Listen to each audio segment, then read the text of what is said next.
Oh,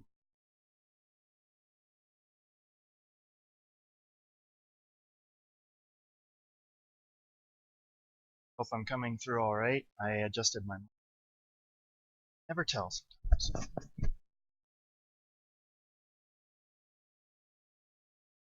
yeah, I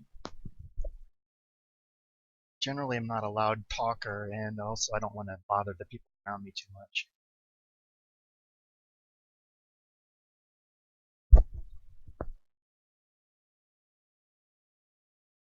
I'll crank it up a little. It's at 100% now.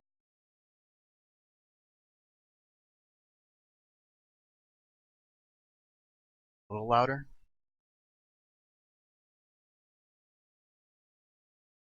Hello.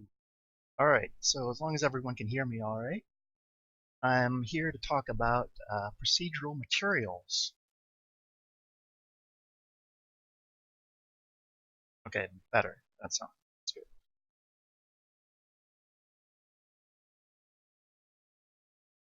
Oh, I don't know. I don't really have the settings open, so I can't really boost it easily. Did a test playback just to see what the volume was like, and it seemed to be okay when I played my preview back.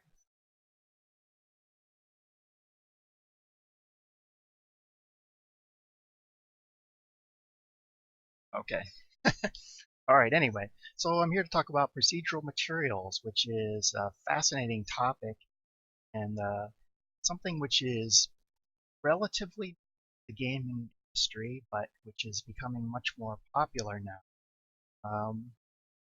Tool of choice is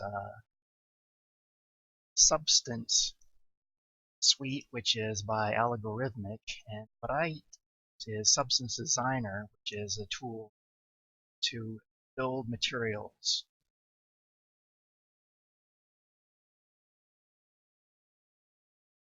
And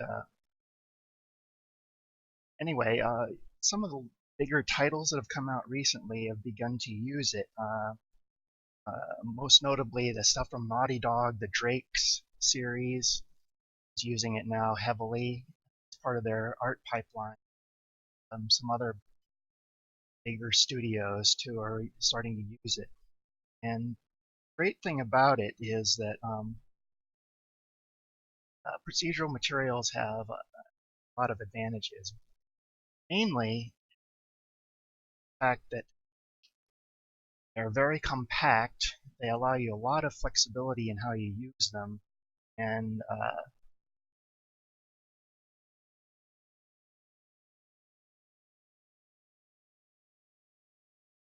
they also allow a couple of really nice features. For one thing, when you build a material, then you can randomize it in many different ways, and that randomization can actually be at uh, the client side.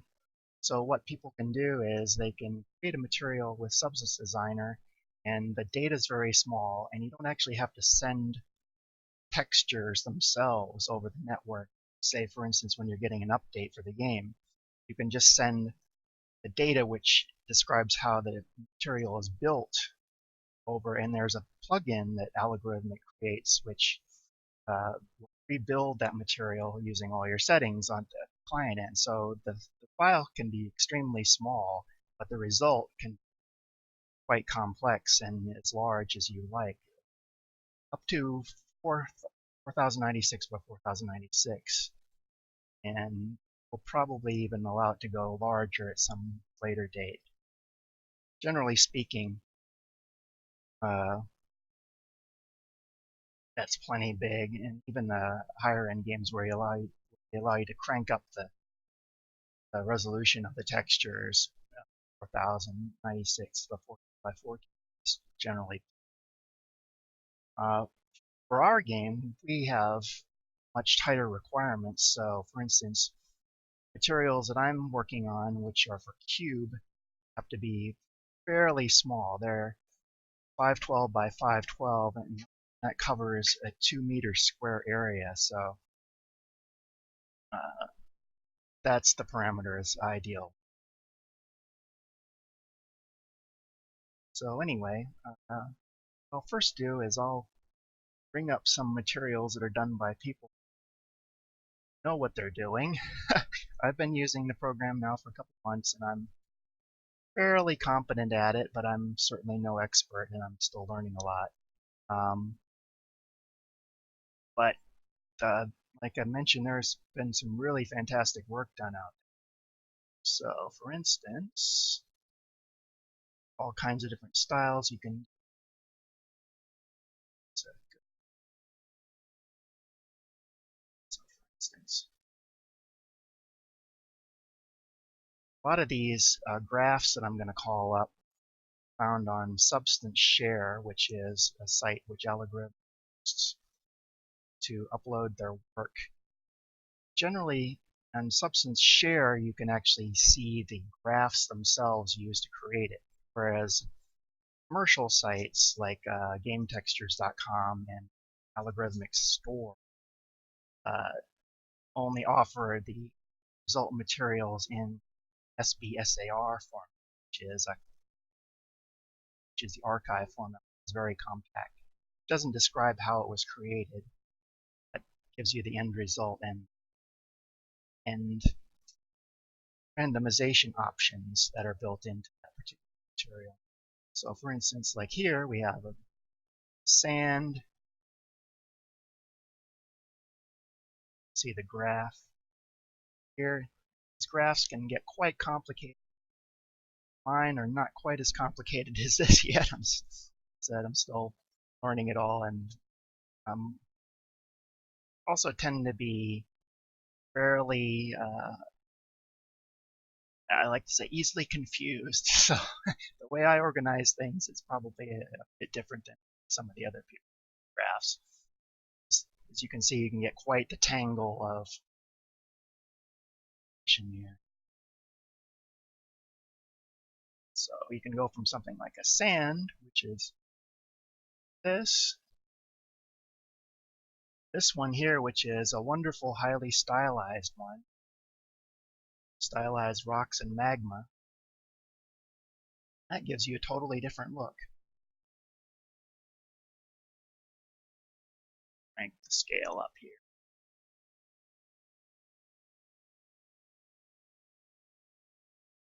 I'll get into this in a bit for what actually describes the material and the parameters in it. But key component is this height map information. And in the preview to the right, which is in this window or right hand, actually see a rendered view of the material. One of the options is to allow for tessellation so that the height information will actually look. That helps a lot for visualization, even if the engine using doesn't support tessellation or actual height information when I just find it useful to actually be able to see it, because sometimes just seeing the information from the normal map itself is not enough.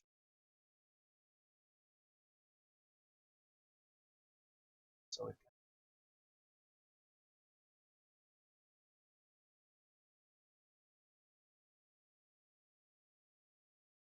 I tried to put items that I had already opened up in my list here so I could get to them easily.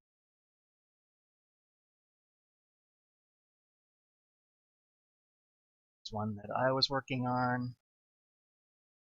Said I'm not the whiz at it yet, but getting much better at it, so pretty happy with it.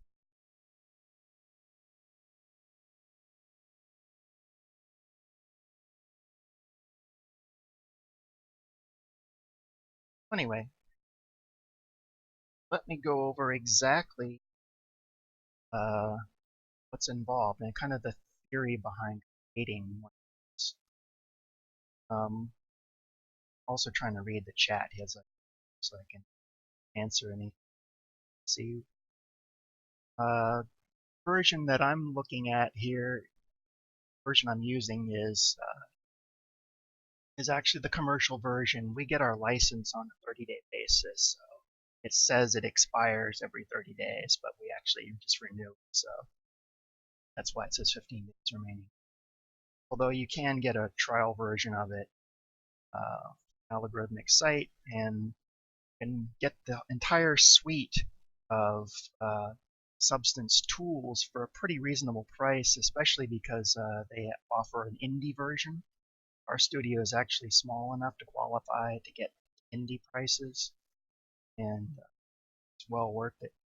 The whole suite includes another tool called Substance Painter, which lets you paint 3D models with materials, blend those materials, and Dion, who is our environment artist, uses that a lot. I only use the designer to actually make the tools, the materials, because I've been, and so it's a lot simpler for me. That's all I need to do is create a material which tiles either direction, and it does that for me automatically. Just plug that into Q. So it's, and there's another tool which they have, which is called bitmap to material, which lets you take textures which you may already have, photo source or whatever, and it can extract information from them in various intelligent ways to create a material. I don't know if we've ever had a description of our material format, but some of you may or may not be familiar with the whole PBR shader format. PBR stands for physically based rendering. It's basically just a fancier way to get better results.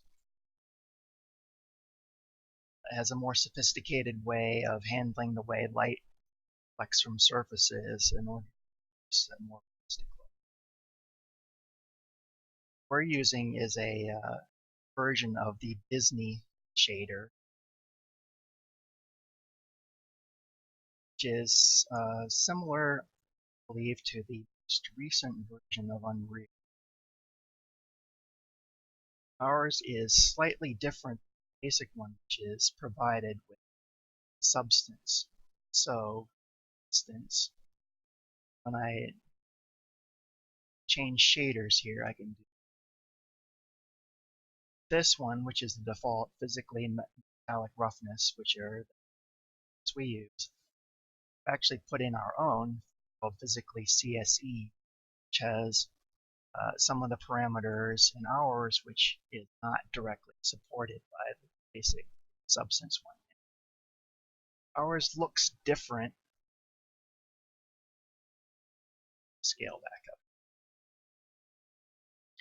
It's because ours has some maps which are not in the other shader.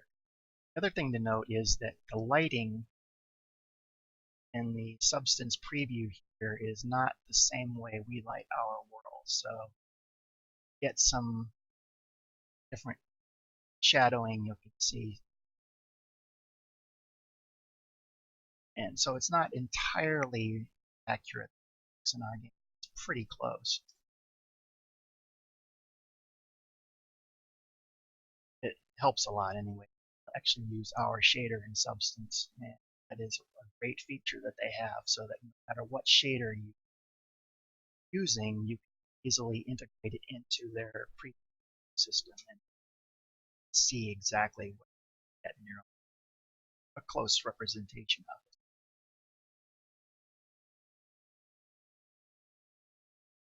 Anyway, let me talk a little bit about what basically goes into creating material with Substance Designer.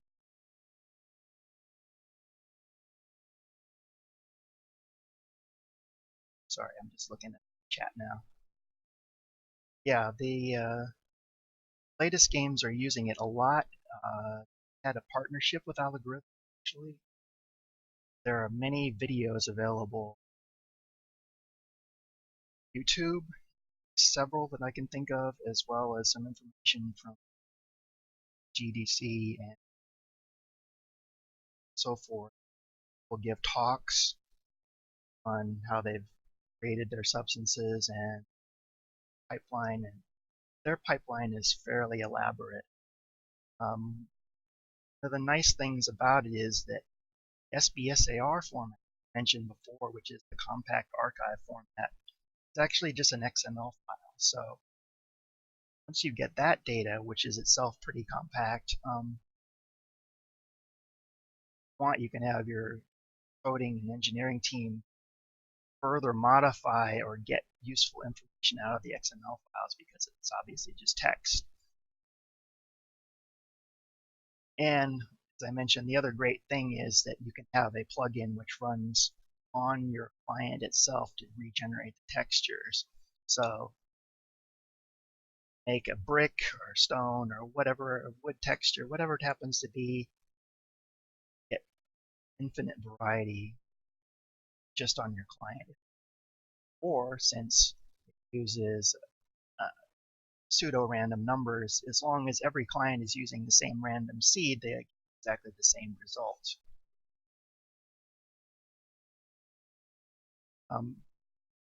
The substances actually render pretty quickly. They're actually built pretty quickly from the graph. So in the future, I would expect that some of them will probably actually be generated in real time, which is pretty exciting because that will allow you to get really detailed scenes which don't tile at all, because continuously generate versions of the bricks and stone as you go through. So you can have a long hallway or pathway and very large wall section and continuously generate bricks as you go and see any results. But that's a little ways in the future. Just have more time to that. Computers have more time to process that rather than the important stuff. So anyway, basic principle behind substance is that it has two major types of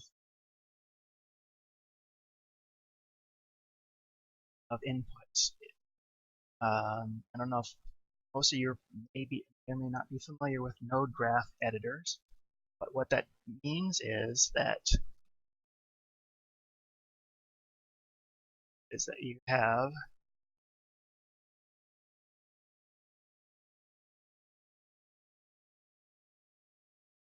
here.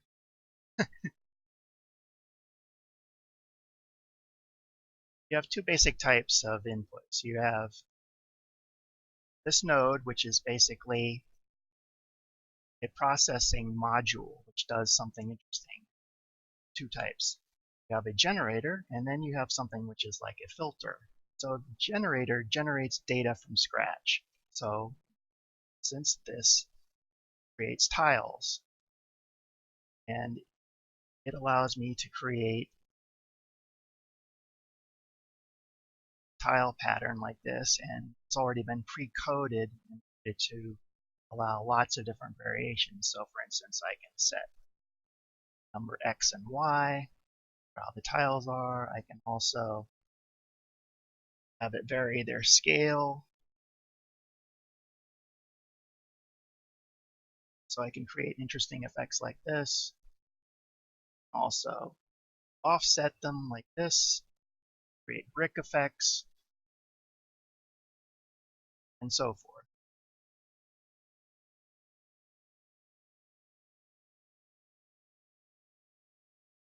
In addition to the generator, then what you have is you have things which are filters. Filters take data from the generator, manipulate in some interesting way. For instance,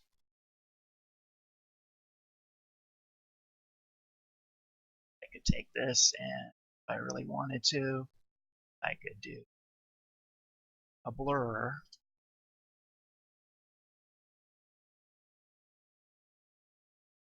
Take the image, which is the output, and that inputs into a blur. then I can adjust like this. And then its output can be further processed, so on. I can take this and then I can adjust the levels.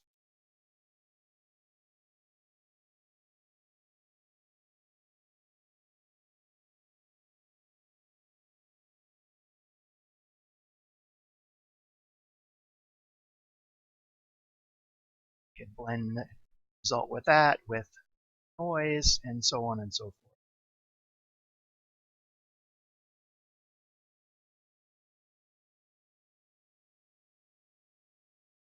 Sorry, I'm glancing over at the chat every once in a while just to make sure I'm not missing anything. So the basic theory behind creating substances, which seems to work the best, is that first consider material's height, which describes its basic texture and form. And then on that, you add colorization, something which looks interesting. To understand that, I kind of made myself a little cheat sheet which shows some basic operations for how to manipulate the height in order to get interesting results. It's all really about math. It seems a lot more complicated than it really is, but you just have to kind of tune your brain to think in a certain way. And these height maps are just grayscale values where black represents the lowest and white represents the highest value.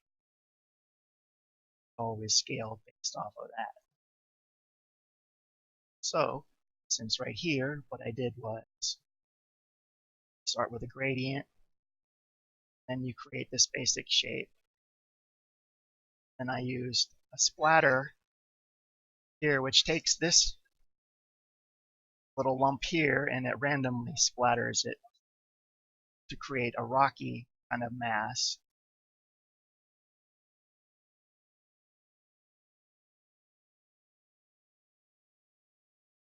And the math you would use in this case is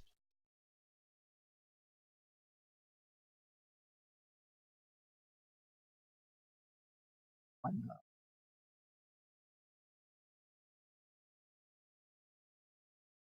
problem with some of these nodes is they have so many options that I have to scroll through. Anyway, what this actually does is it uses a maximum value, which allows the lumps to kind of add each other to create this end result. See it preview.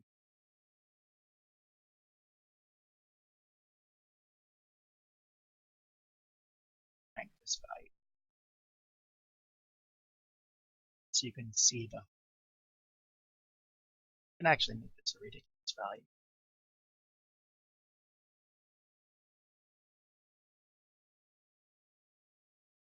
Scale is entirely relative. All you really need to know is the basic relationship within the material itself, which is the grayscale value. So you just need to know how high one feature is relative to another. It really depends on the material. Values can be very low, doing something like very subtle textures. You're talking about scuffs on stone or wood grain or something that's very subtle like that, or the difference between the height of mortar and the actual bricks in a brick wall is fairly small. Or doing something that was more like the stylized magma that I showed you earlier, then you would have a scale which was like this. But the scale is entirely dependent on the desired result. Back to one for the sake.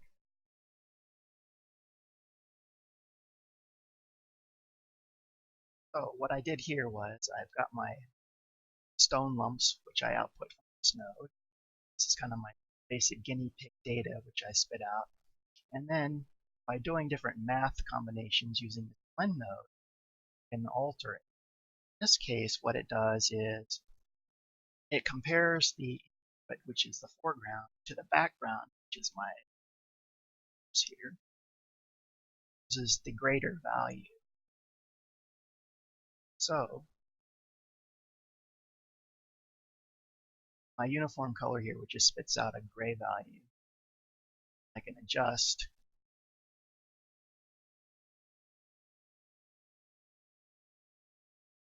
this result, see what happens.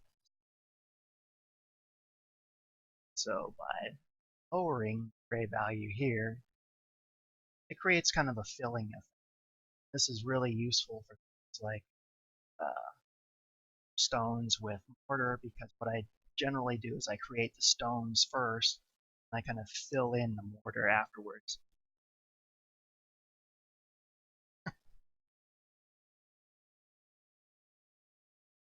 Chat here.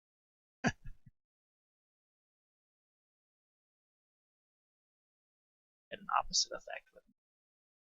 This is kind of a clipping effect, so that my here I have it all the way at white, doesn't clip it, and then black kind of trims it down from the top, so I can trim off the top edges of it.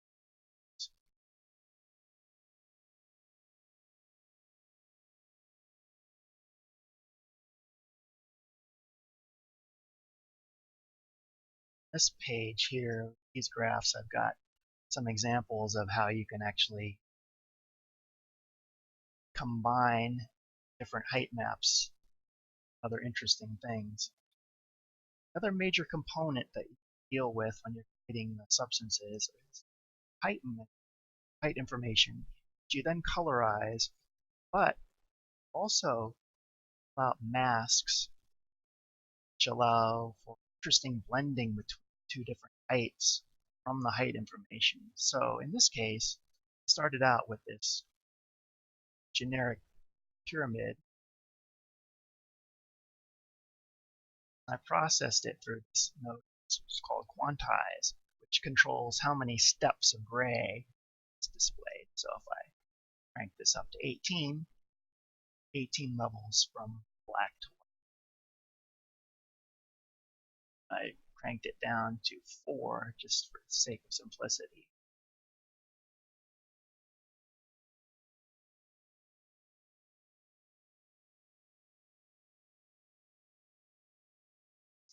Then what I did was I can use the levels command, isolate certain bits of this gray input here, create this black and white mask. That allows me to combine the height over here with a pattern noise over here, and the two values together.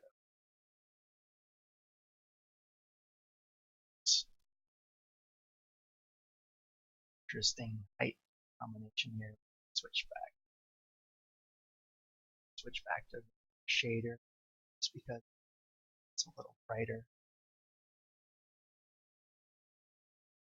The difference between their lighting and ours is that in our game we have a central light source, obviously the sun, and their preview scene here, they only have point lights. So what I've done is I've cranked up the point lights to kind of simulate what the game looks like, but I can't really get the exact same effect because it's not directional.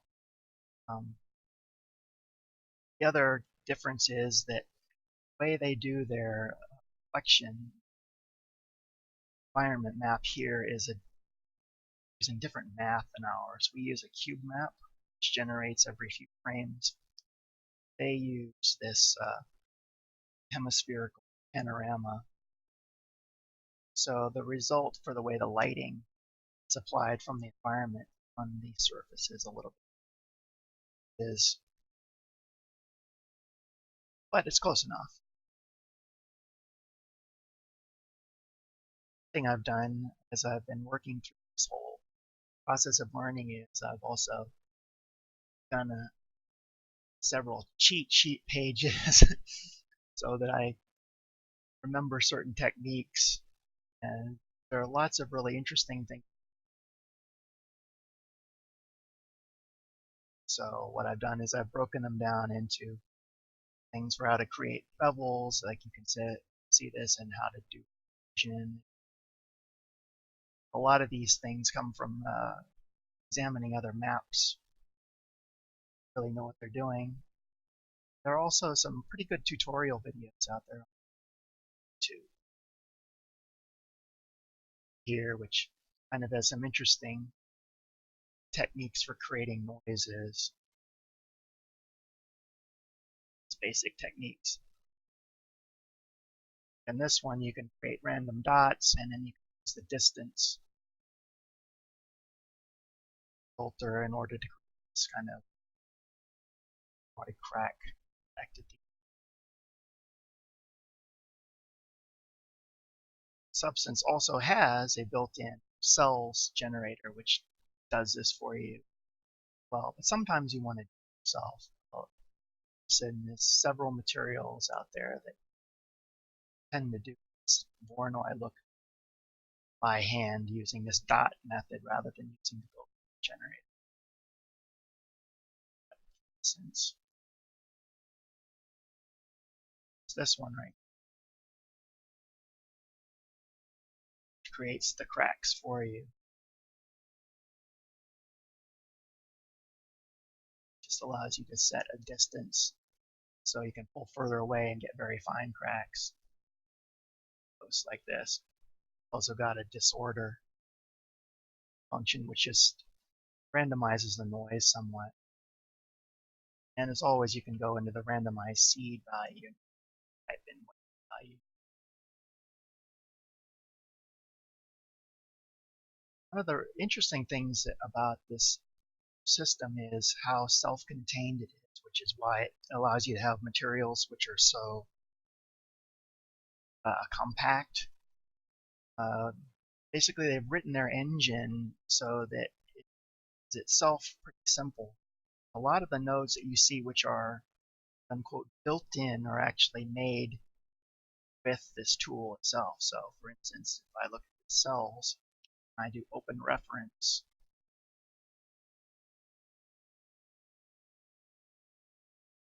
this is actually how Algorithmic built that tool. So they've used other elements that are already present inside their own system and output. Some of them are quite complicated too, like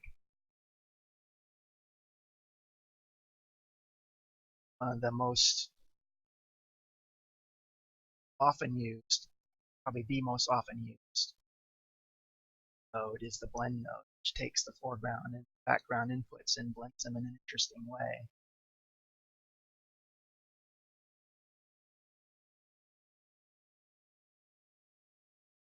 Actually show you reference for that.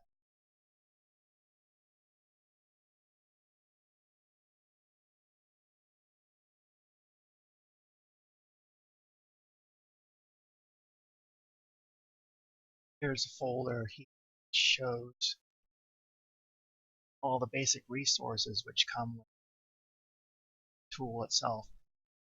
One really nice thing too is that you can add your own, specify file paths so that whatever interesting thing you come up with is accessible in the library to the left when it uses the spacebar quick to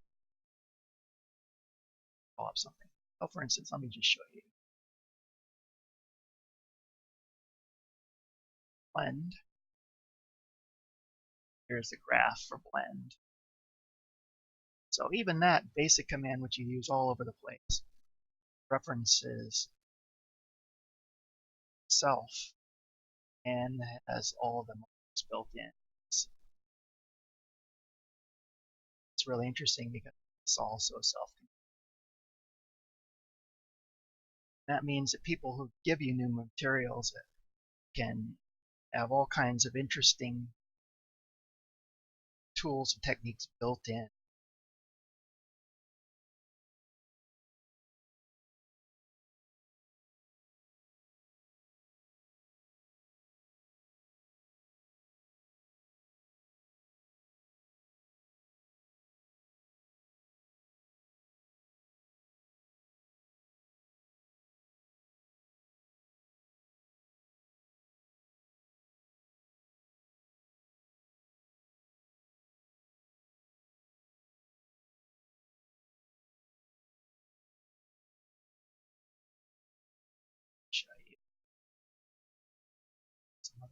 recent one.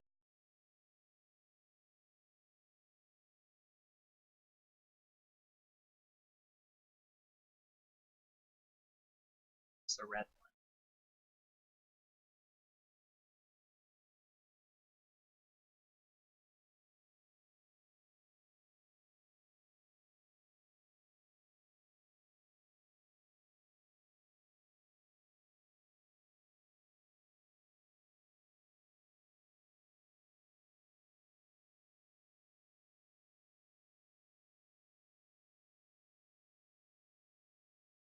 This one I was fiddling around with last week. Basic idea was to create a replacement which is procedural, looks sort of similar, not really terribly similar.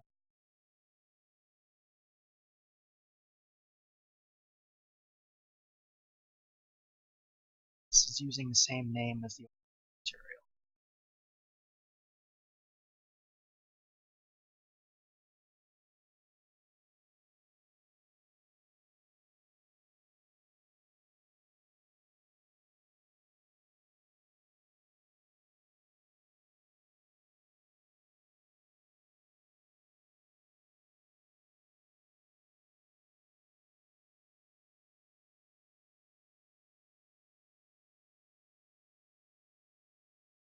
So now let's actually want.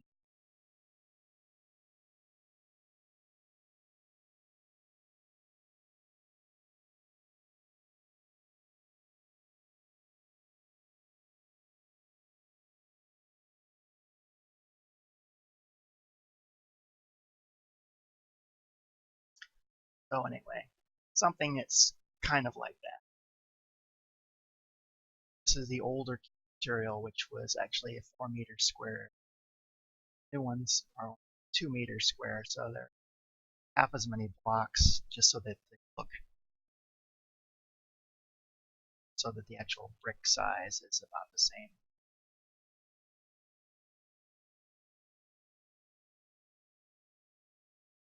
So I was trying to get something which looked sort of like it.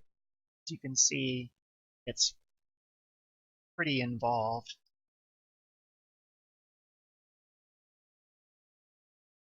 Over some of the interesting things that I discovered. Chat now to answer some questions. Yep.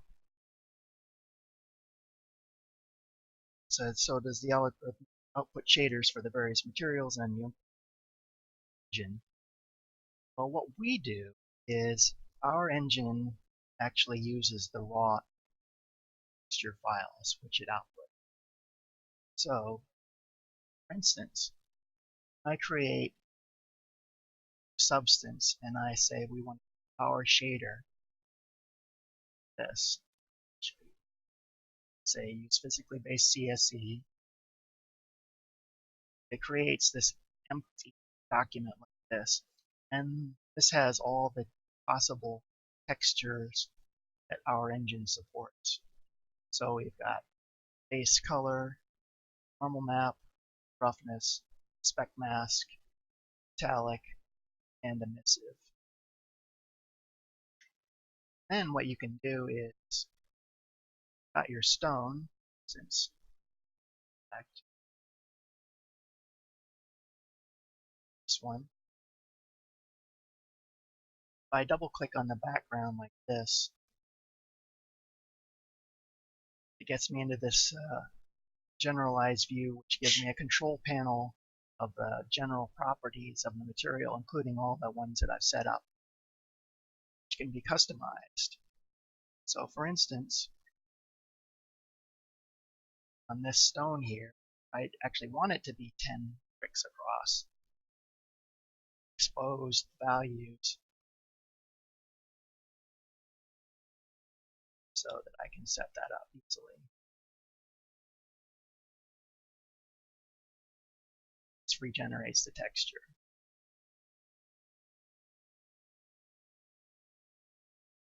Also got it set to 512, which is our current material size, but I could easily crank that.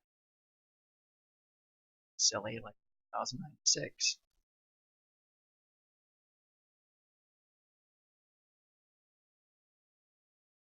Second, 1020. So we'll regenerate this entire material at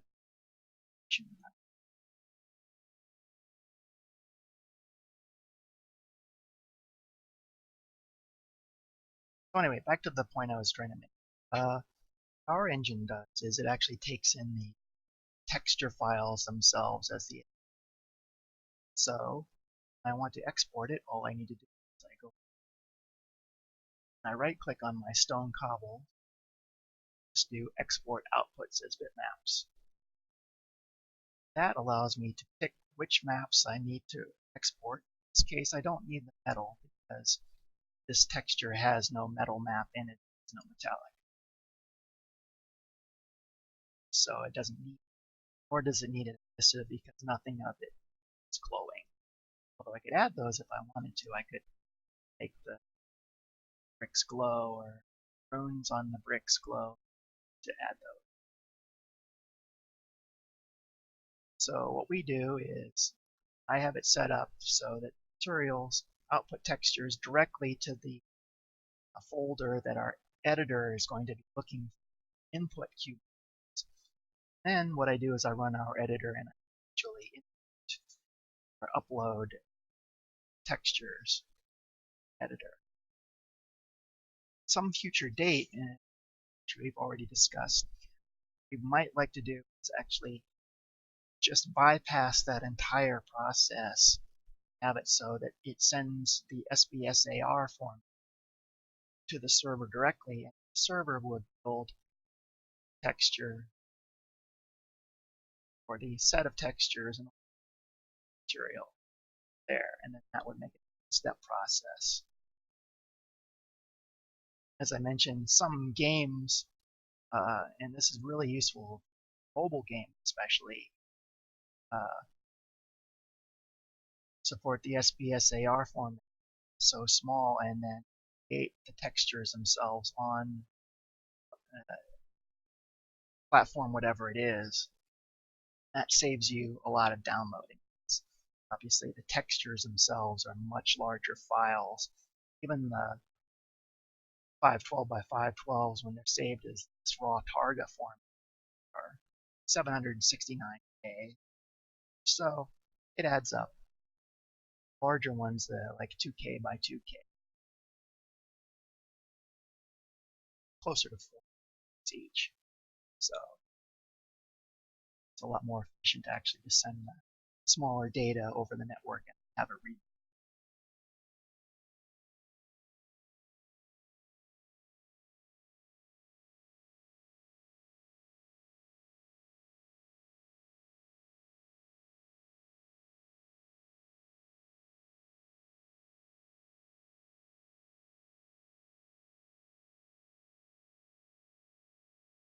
Set this back.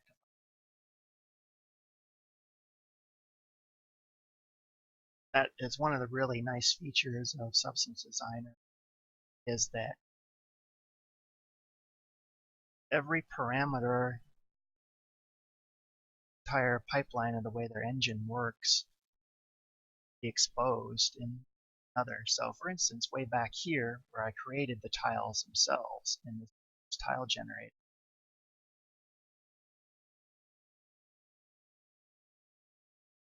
see that it has number X and number Y. Set these with the just in order to make them configurable, I just do this, expose. Already has a default name for the variable X. Let's do that. As soon as I do that, then it becomes a number which is manipulated by someone else.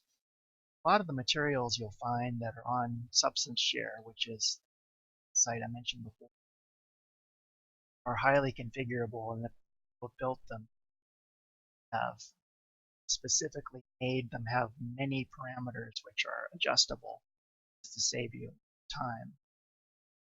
Since how dirty the bricks are, how size, the gap width, order, various grunge patterns. Some of them even have set up so that switch between patterns of bricks.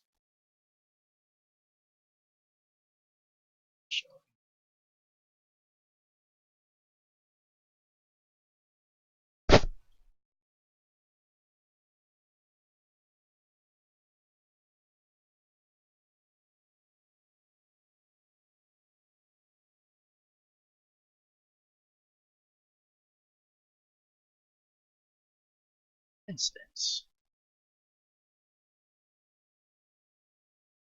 Big ridiculous one. This is a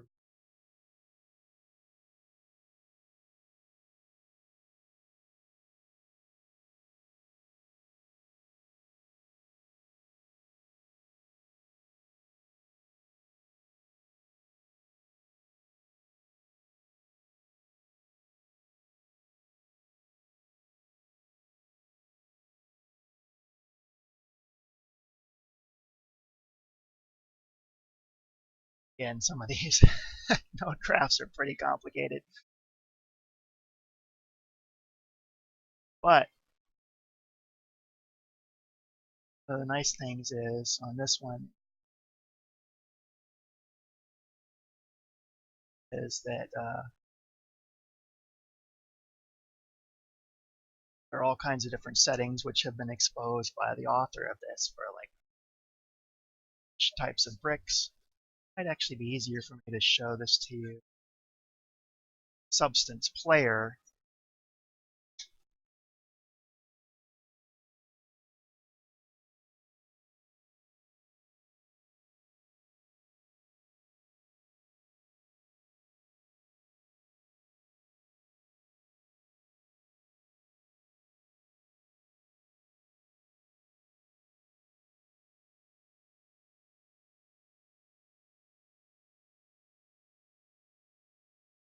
Anyway, Substance player is a application they get which lets you load in the SBSAR format, see all the settings a little bit easily than designer. So lots of this. Zoom in, so you can see like dirt level, air level on the metal itself. It's got several options for kinds of bricks you can use, spacing settings.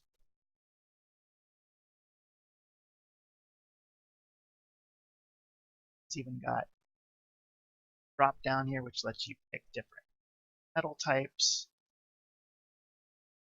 This is all things set up inside of Substance Design by exposing the right variables and use the nodes to set up display for this, and then you do several options. For instance, some things you'll want to have a drop down, and it lets you do that. See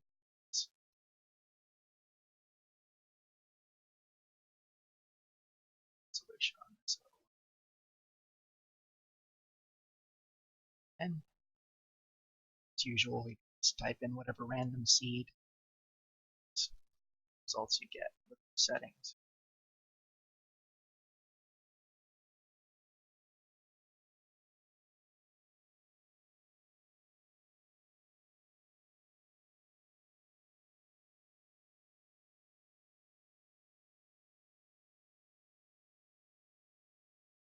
These are all the which he's exposed, which then show up in the settings I just showed you. Substance player.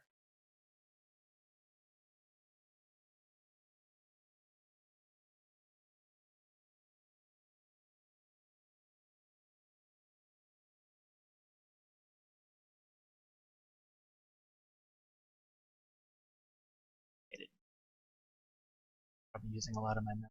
OBS is pretty CPU intensive too, so I've got two CPU intensive. competing with each other here.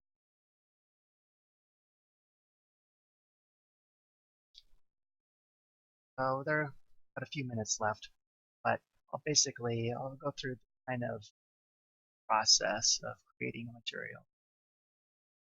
As you can see, what I started out with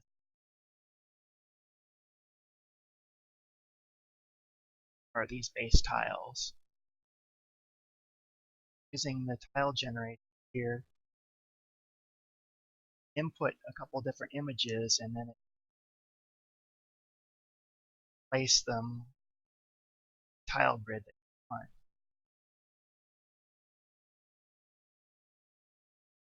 And the whole process works basically by going from one type of processing to the next.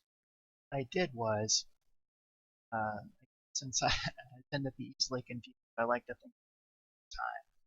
First did was created uh, some adjustments which add some chipping to the edges of the tiles on kind of on the bevel area here. Here,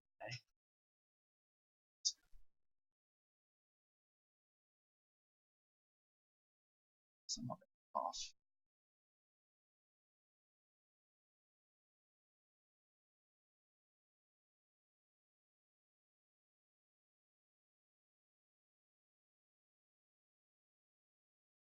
Let's see.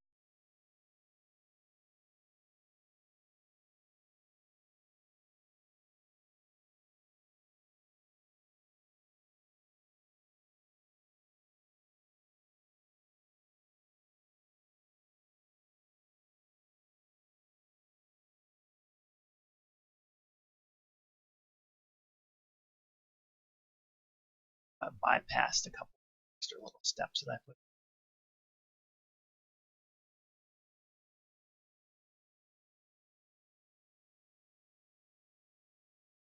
scale back so you can see the height of this.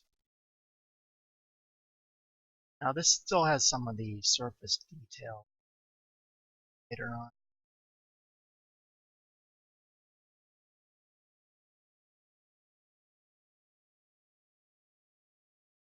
The way you think about the whole process, most people describe the process of using Substance Designer is the same, where you process the height map from one step to the next and you just add extra detail. So on this one, what I did was added this kind of circular elliptical chunks that are taken out both horizontal and vertical. That creates some extra kind of crescent shaped chunks out of the side. That it's a little bit subtle, but you can see it right here. Some of the this creates more representation, more feathering. Sometimes as you're working through, make a decision about whether something is enough or too much. At a certain point, sometimes a lot of these layered erosion things and weathering and so forth becomes a little bit too busy, not as noticeable. But it really helps this is extra erosion.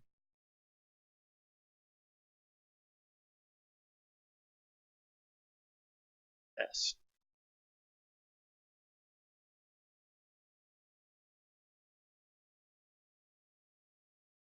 If your stream, I can actually go through some of the process of creating some of these things because it just takes a little while to explain. I'll have to explain a little bit more about the blending and some of the other some tricks you can use.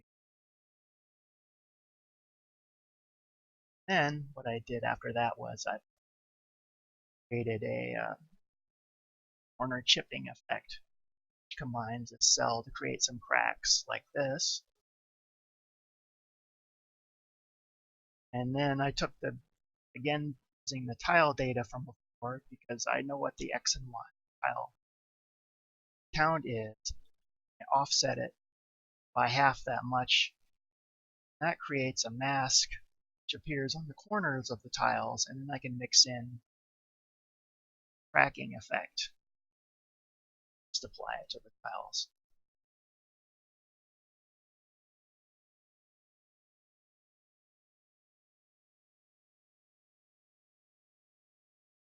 It's a little bit subtle here, but generally speaking, that's kind of what.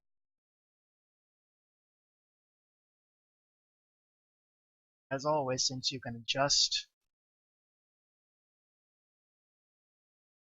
numbers at any point, since here, this is the cracking pattern that I generally end up with, which is then isolated here,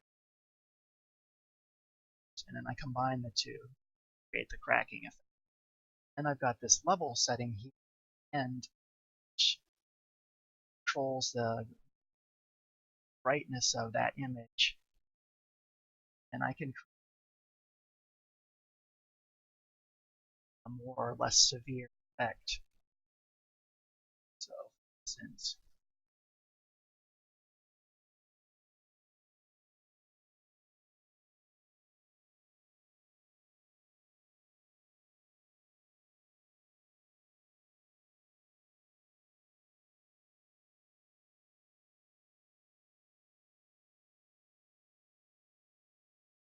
see, this is right here, get a bit of cracking, just it's a lot of tweaking.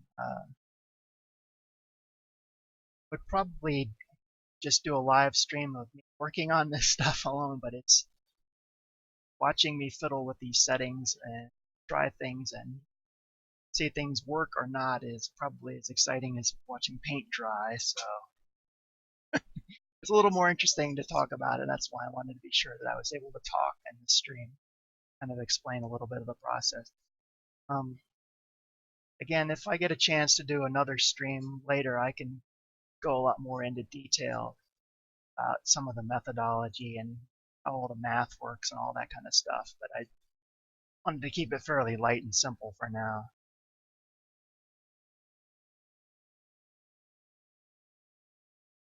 But the results from procedural materials are really quite impressive. It's really come a long way from just a few years ago, and I would encourage you to look online to look at a lot of materials that are on Substance Share and on GameTextures.com,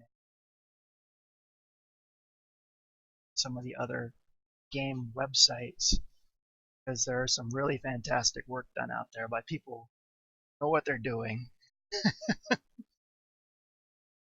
and hopefully someday I'll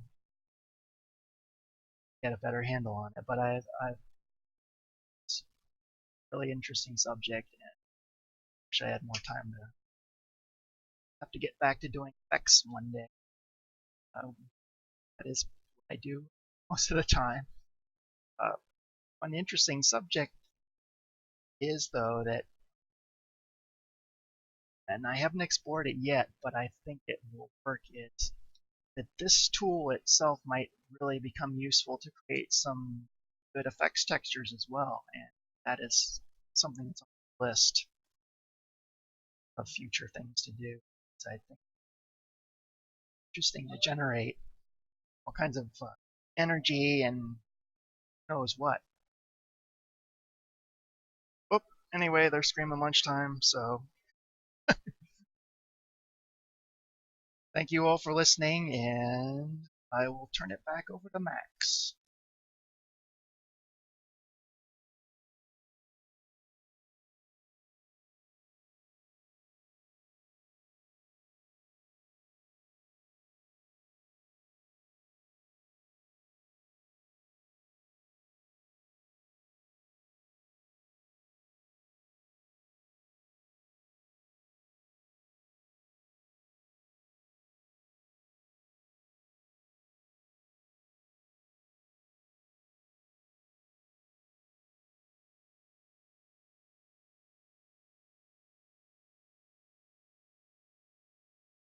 Eh,